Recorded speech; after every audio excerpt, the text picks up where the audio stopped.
mä olin vuoden verran hoitanut Roopea kotona omaishoitajana. Ja sitten sairauden edetessä ja oireiden lisääntyessä, niin Roope itse sanoi yksi aamu, että nyt olisi varmaan aika lähteä terhokotiin, johon oltiin saatu noin kuukautta aikaisemmin lähetä. Ja Roopella oli huoli siitä, että kun oireet oli lisääntynyt ja huoli siitä, että miten mä jaksan, niin sen takia halusi sitten tulla tänne. Ja näön kanssa alkoi tulla ongelmia. Ja sitten oli toinen puoli ollut jo vuoden verran halvaantunut, niin sitten kotona siirtelyt oli aika hankalia. Ja sitten kun alkoi voimat hiipumaan, kun se tauti eteni, niin sitten Roopelle varmaan alkoi tulla vähän turvaton olo, koska niin alkoi tulla myös mullekin niissä siirroissa.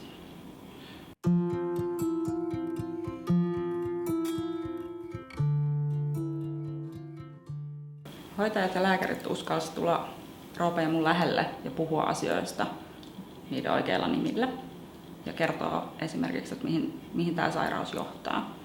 Ja omalla tavallaan, vaikka se sillä hetkellä, kun ne asiat sanotaan, niin tuntuu todella pahalta ja romuttaa aivan totaalisesti, niin jollain tavalla se tuo kuitenkin helpotuksen siitä, että sä kuulet sen totuuden. No, hoidollisesti tietenkin se, että hoitajat tarttuu ihan kaikkeen, pienimpäänkin asiaan. Ja niin pienillä teoilla halusi osoittaa, että välittää ja haluaa auttaa. Ja kaikkeen, mihin sanottiin tai mistä sanottiin, niin aina haluttiin löytää ratkaisu. Ja se merkitsi tosi paljon niin Roopelle kuin mullekin. No täällä hoitajat ymmärsivät sen, että me ollaan parisuhteessa ja kunnioitti sitä ja halusi koko ajan korostaa sitä. Ja sen takia hoitajat halusivat ottaa aika isoa vastuuta multa pois hoidollisesti, mutta se oli mulla itselleni aika hankalaa, koska mä olin vuoden verran hoitanut itse kaiken. Ja aika monta kertaa hoitajilta kuulin muistutuksen siitä, että nyt nämä on sellaisia asioita, mitä hoitajat tekee, että nyt on niinku hetki Sanna vähän hengähtää. Ja ihan siis kaikessa hoitajat halusivat auttaa. Meillä oli Roopen kanssa tapana järjestää pizzaperjantai joka perjantai ja katsottiin vain elämää ohjelmaa, niin hoitajan kunnioitus siihen meidän omaan hetkeen oli mun mielestä hienoa, että jos oltiin tuomassa vaikka iltalääkkeitä tai ihan perustarkistuskäynnille, niin hoitajat avasi oven ja totesi, että että teillä onkin täällä perinteinen pizzaperjantai käynnissä, että tullaankin myöhemmin.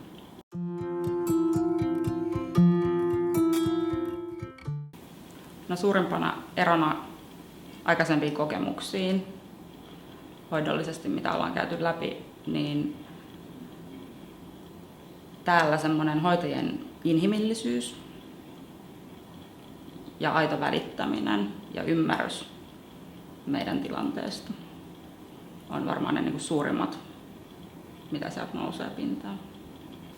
Sitten kun Roope nukkui pois, niin hoitaja tuli kysymään multa tuossa käytävällä, että haluaisinko mä tehdä Roopelle vielä viimeisen pesun. Ja se oli semmoinen asia, mitä mä olin pari viikkoa ennen Roopen kuolemaa miettinyt mielessäni, että se on semmoinen asia, minkä mä haluaisin tehdä, mutta se oli niin vaikea sanoa ääneen, että mä en ikinä sitä kenellekään hoitajalle pystynyt kertomaan, että sitten kun tulee se hetki, niin mun mielestä oli aivan uskomattoman hienoa, että hoitaja, ketä oli silloin vuorossa, niin osasi lukea sen tilanteen ja tulla kysymään sen ja että mä pääsin tekemään sen. Että se oli mulle itselleni semmoinen niin kuin jollain tavalla merkityksellinen viimeinen kerta, kun mä sain tehdä Roopelle pesu ja ajaa parra. No, se oli varmaan itselleni jotenkin semmoinen niin sanottu päätöpiste.